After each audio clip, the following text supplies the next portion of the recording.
Good morning, Redding, California.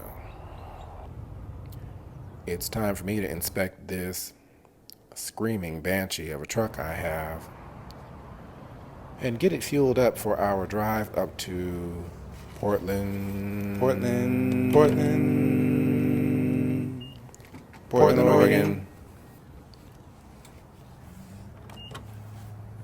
Now, one of my favorite things to do as I'm traveling about is watch the commercials in the areas that I'm in. The commercials will tell you what the people there are thinking about, or what they're led to think about. Just think about it.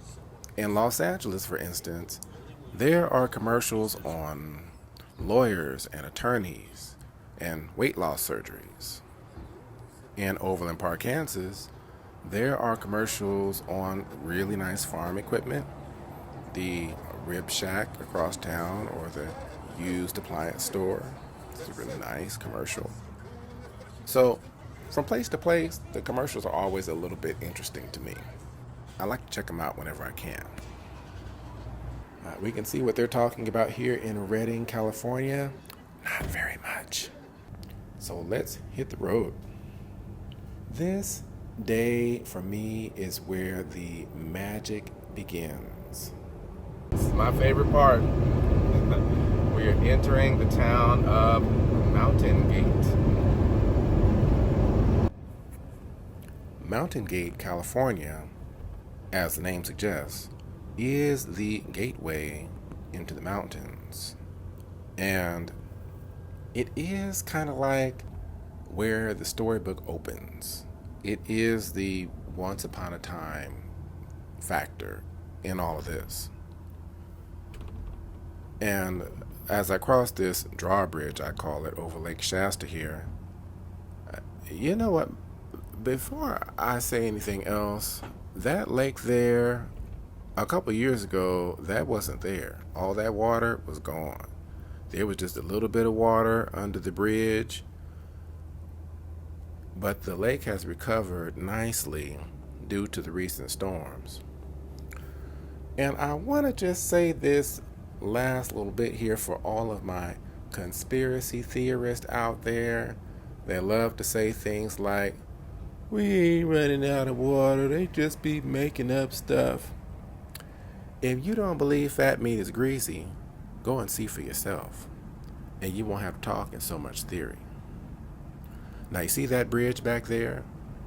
The train passes through here on that bridge in the dead of night. So you can't see any of this at night. So it's a privilege to pass through here during the daytime. Those trees back there, I refer to them, they go on and on for miles. I refer to them as the kings and queens of the forest that live happily ever after here, for the most part. And by the way, that's not Mount Shasta, that is over there. Now it's time for a break. This turnoff here on Vista Drive is a good one for me into Weed, California. There are a few things to see here.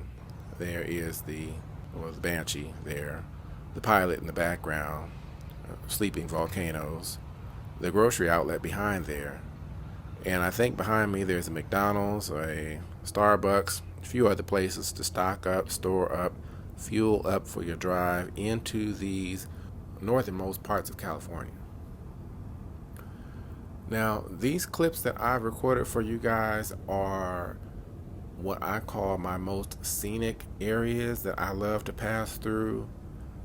It's usually green, actually, but a lot of times there's livestock here and there.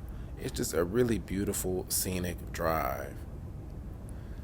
And I think this is Eureka straight ahead, maybe Montague to the right. I call it Montauk to the right. And even as I pass through here and go up into these Smoky Mountain passes, it is like I'm still in a storybook. I'm journeying through this mystical land, minus the windshield wipers, of course. It's pretty rainy here. And now that we are starting up into Oregon, I want to share a little bit about this area with you all. As beautiful as it is, as scenic and captivating as it seems, as breathtaking as it looks, looks can be deceiving.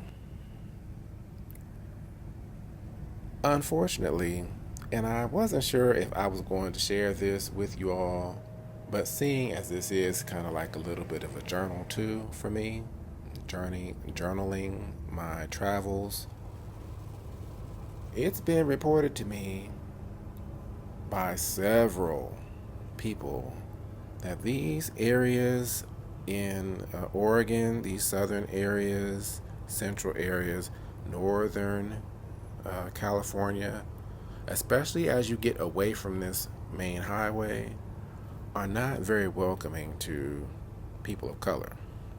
In fact, many people told me firsthand stories of their people of color that came to visit or that lived there that were targeted. Um, Too many stories to name. And not very nice things are done to people of color in these areas. I found a quaint little inn years ago, just off the freeway here in a little town called Cottage Grove. It was a really cute place. And I may have stayed there a half a dozen times before I mentioned it to my family that lives, further north. And when I told them, they begged me, please, they said, please, cousin, please do not stop in any of these towns. Please just stay on the freeway, continue on and at least to Eugene or Salem. But those areas and whatever you do, don't wander off from the freeway. Don't go too far off. If you need to, just a truck stop or something, get your fuel and continue on. But please don't stop in any of these towns. Once you get past Redding, just bring it on in to Portland. Now, another thing people have told me is that when this part of the nation was kind of new to America, as we call it today, and the Klan came west, these are some of the areas where they settled first.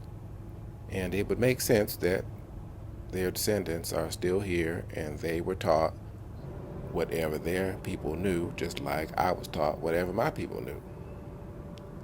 It just makes for an uncomfortable drive, even in 2024 for me. So I got to keep my eyes peeled. I got to sit up straight and pay attention to what's going on around me. I'm no stranger to racism, but from the sound of things, this is what I might call advanced racism. Now, one day I got adventurous and I headed down one of these roads up here on the northern end, just outside of town where the train passes through. I thought I'd get me some good videos and look at some of the things I wanted to see from the train, but I couldn't. And I did start seeing things like law enforcement-ish looking vehicles with limo black tint, sirens on the top, Confederate flags flying, no signs, no lettering on vehicles at all. And when I saw that kind of thing, I said, okay, I get it. You don't worry, I won't be back. And as I pull in here to southern Portland, I get in this good rush hour traffic, and I know I made it. Thanks for watching. I'll see y'all on the next video.